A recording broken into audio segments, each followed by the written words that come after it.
রাজধানীর গুলশানে কলেজ ছাত্রী মোসারাত জাহান মুনিয়াকে ধর্ষণের পর হত্যা মামলায় আলোচিত কন্টেন্ট ক্রিয়েটর তৌহিদ আফ্রিদির ফাঁসির আদেশ দিয়েছে আদালত। বিকেলে শুনানি শেষে ঢাকার মেট্রোপলিটন ম্যাজিস্ট্রেট সারহা ফারজানা হক এই আদেশ দেন।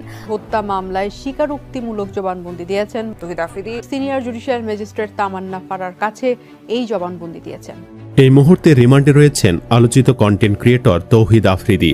প্রথম দিনের রিমান্ডে বেশ কিছু নিজের অপকর্মের তথ্য দিয়েছেন তৌহিদ আফ্রিদি। জানিয়েছেন নিজে ক্ষমতাবান হয়ে উঠতেই হাসিনার নজরে আসতে চেয়েছিলেন। সাবেক প্রধানমন্ত্রীর নজর কাটতেই করতে থাকেন একের পর এক অপকর্ম। রিমান্ডে তৌহিদ আফ্রিদি স্বীকার করেছেন ফাঁস হওয়া ডিবি হারুনের গোপন ভিডিও তিনি সরিয়ে দেন। এমনকি আলোচিত মুনিয়া হত্যাকাণ্ডেও তার সম্পৃক্ততার কথা স্বীকার করেছেন। ক্যামেরার সামনে মিষ্টি হাসি আর ইতিবাচক ভাবমূর্তিকে পুঁজি করে সোশ্যাল মিডিয়াতে রাতারাতি জনপ্রিয়তা অর্জন করেন কন্টেন্ট ক্রিয়েটর তৌহিদ আফ্রিদি। কিন্তু লাইট ক্যামেরা অ্যাকশনের আড়ালে এই মানুষটির অন্ধকার দিক গা শিউরে দিতে পারে সবাইকে। সম্প্রতি বরিশাল থেকে গ্রেফতারের পর রিমান্ডে নেওয়া হয় সমালোচিত এই কন্টেন্ট ক্রিয়েটরকে। এরপরই মুখ খুলতে শুরু করেন আফ্রিদি। রিমান্ডে দেন এমন সব তথ্য যা শুনলে আটকে উঠবে যে কেউই।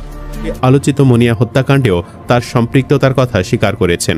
দর্শক, মুনিয়া হত্যাকাণ্ডটি বাংলাদেশের বহুল আলোচিত সমালোচিত একটি ঘটনা।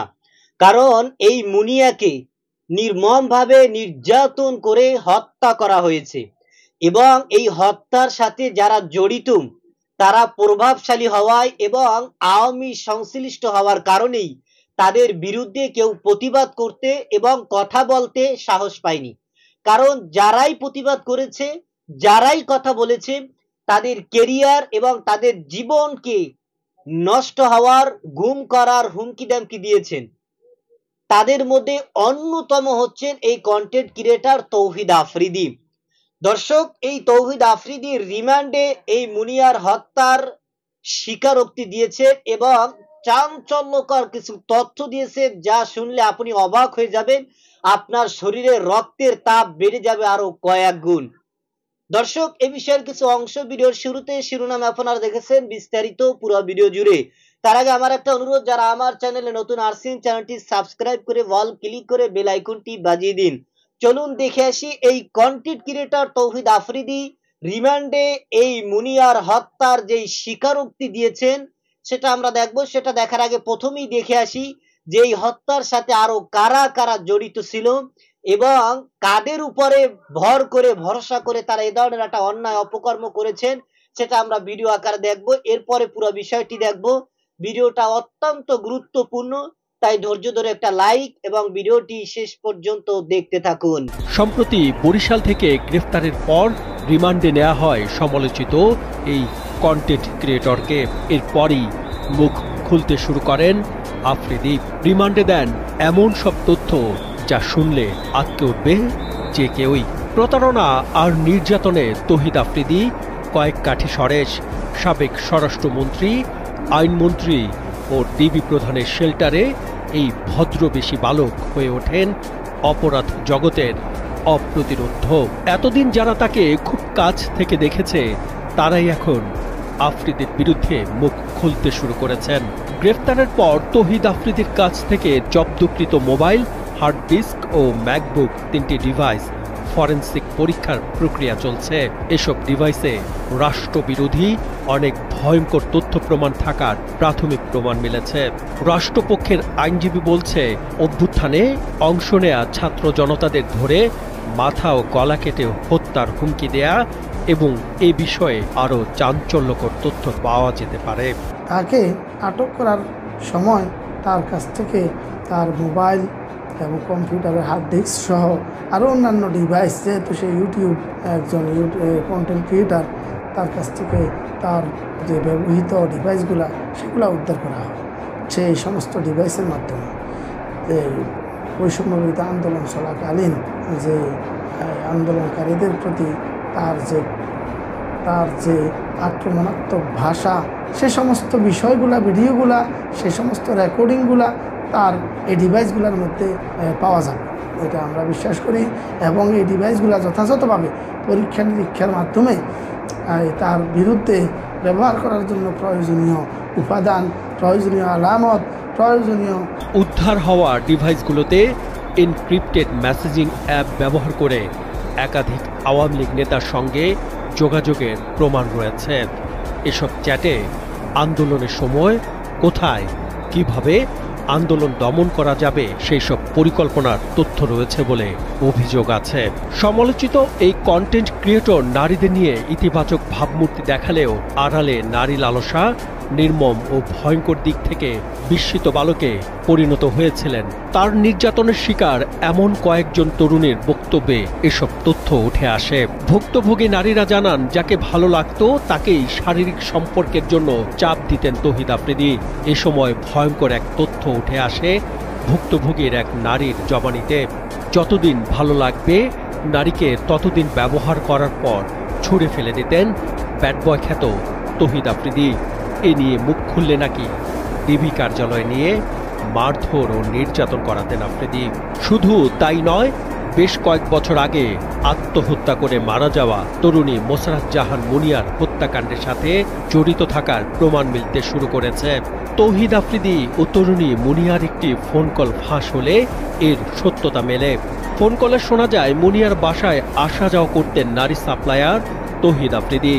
তাদের ব্যক্তিগত সম্পর্কের অবনতি হলে মুনিয়াকে নির্মমভাবে আফ্রিদি হত্যা করে। এ তথ্য প্রকাশ করেছেন আফ্রিদির প্রতারণা ও লালসার শিকার আরেক নারী। চাঞ্চল্যকর এই তথ্যে পুলিশ ও গোয়েন্দা বাহিনী নড়ে চড়ে বসেছে। অনুসন্ধানে জানা যায়, আফ্রিদির আয়ের উৎস শুধু ইউটিউবিং বা কন্টেন্ট ক্রিয়েট ছিল না। নারী সাপ্লাই ও মাদক ব্যবসা ছিল তার আয়ের অন্যতম উৎস। গুলশান বনানীর বিভিন্ন ক্লাব ও বিত্তবানদের চাহিদা মোতাবেক নারী আর মাদক সাপ্লাই দিত আফ্রিদির সিন্ডিকেট। তৎকালীন আওয়ামী প্রভাবশালী মন্ত্রী ও প্রশাসনকে কাজে লাগিয়ে এবং তার বাবার দখলকৃত একটি বেসরকারি টিভি চ্যানেলকে কাজে লাগিয়ে ক্ষমতার চরকি ঘোরাতেন তিনি। ক্ষমতার উৎস হিসেবে কাজ করতেন আফ্রিদির চাচ্চু খ্যাত ডিবি প্রধান হারুনুর রশিদ, স্বরাষ্ট্রমন্ত্রী আসাদুজ্জামান খান কামাল ও আইনমন্ত্রী আনিসুল হক। জানা যায়, তৎকালীন প্রধানমন্ত্রী শেখ হাসিনার আশীর্বাদের হাত ছিল ব্যাড বয় বালক খ্যাত তৌহিদ আফ্রিদির মাথার ওপর। এই মুহূর্তে রিমান্ডে রয়েছেন আলোচিত কন্টেন্ট ক্রিয়েটর তৌহিদ আফ্রিদি। প্রথম দিনের রিমান্ডে বেশ কিছু নিজের অপকর্মের তথ্য দিয়েছেন তৌহিদ আফ্রিদি। জানিয়েছেন, নিজে ক্ষমতাবান হয়ে উঠতেই হাসিনার নজরে আসতে চেয়েছিলেন। সাবেক প্রধানমন্ত্রীর নজর কাটতেই করতে থাকেন একের পর এক অপকর্ম। রিমান্ডে তৌহিদ আফ্রিদি স্বীকার করেছেন, ফাঁস হওয়া ডিবি হারুনের গোপন ভিডিও তিনি সরিয়ে দেন। এমনকি দর্শক, এই তৌহিদ আফ্রিদি একজন কন্টেন্ট ক্রিয়েটর।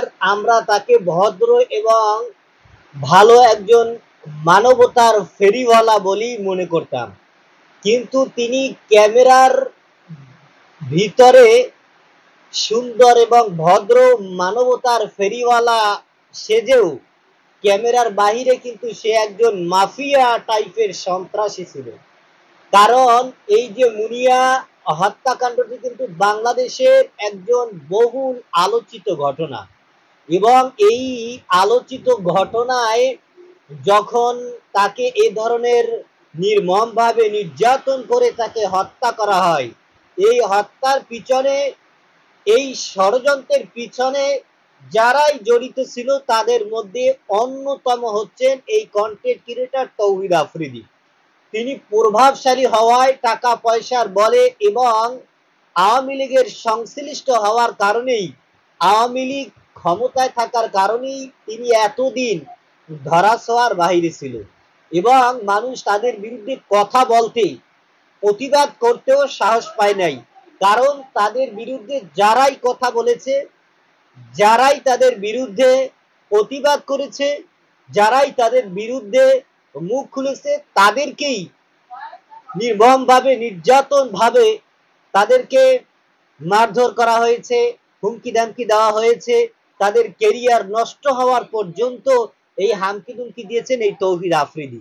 দর্শক, মূলত এজন্যই মানুষ তাদেরকে ভয় করেছে এবং ভয় করে হাজারো কষ্ট, হাজারো নির্যাতন, নিপীড়ন সহ্য করে এতদিন তারা নীরবে নিশ্চুপ হয়ে রয়েছে। দর্শক, এখন সকলেই এই কন্টেন্ট ক্রিয়েটর তৌহিদ আফ্রিদির বিরুদ্ধে কথা বলছেন এবং তাদের সাথে ঘটে যাওয়া সেই ঘটনাগুলা তারা প্রকাশ্যে এরকম ভাবে ফাঁস করতেছেন। তাহলে বোঝা যায় যে কতটা ভয়ঙ্কর রূপ ছিল এই তৌহিদ আফ্রিদির। এই মুনিয়ার হত্যার দায় কিন্তু সে স্বীকার করেছেন এবং চাঞ্চল্যকর তথ্য দিয়েছেন, যা পুরো ভিডিওতে দেখলেই আপনারা বুঝতে পেরেছেন। দর্শক, এই তৌহিদ আফ্রিদির হত্যার কারণে এবং এই নির্যাতনের কারণে, ধর্ষণের কারণে বাংলাদেশের সর্বোচ্চ শাস্তি হচ্ছে ফাঁসি। সুতরাং আপনারাই বলেন যে এই তৌহিদ আফ্রিদি যে অন্যায় করেছেন, যে অপরাধ করেছেন, এই অপরাধের কারণে, এই অন্যায় কারণে তার কি পরিমাণে শাস্তি হতে পারে এবং রিমান্ডে সে যেই চাঞ্চল্যকর তথ্য দিয়েছেন, এই যে মুনিয়ার হত্যার পিছনে এই তৌহিদ আফ্রিদি সরাসরি জড়িত এবং এটা তিনি নিজেই স্বীকারোক্তি দিয়েছেন, যার কারণেই কিন্তু তার সর্বোচ্চ শাস্তি হতে যাচ্ছে। দর্শক, ক্ষমতার বলে, টাকার বলে, দলের প্রভাবশালী হওয়ার কারণে এতদিন নিজেকে আত্মগোপন করেও, নিজেকে ধরাছোঁয়ার বাইরে থেকেও শেষ রক্ষা হয়নি এই তৌহিদ আফ্রিদির। দর্শক, এ বিষয়ের কোনো কিছু মতামত থাকলে জানাতে পারেন আমাদের কমেন্ট সেকশনে। আজ এ পর্যন্তই। সুস্থ থাকবেন, ভালো থাকবেন। দেখা হবে আগামী কোনো ভিডিওতে, কথা হবে নতুন কোনো বিষয় নিয়ে। সে পর্যন্তই, আশা করি ভালো থাকবেন। খোদা হাফেজ।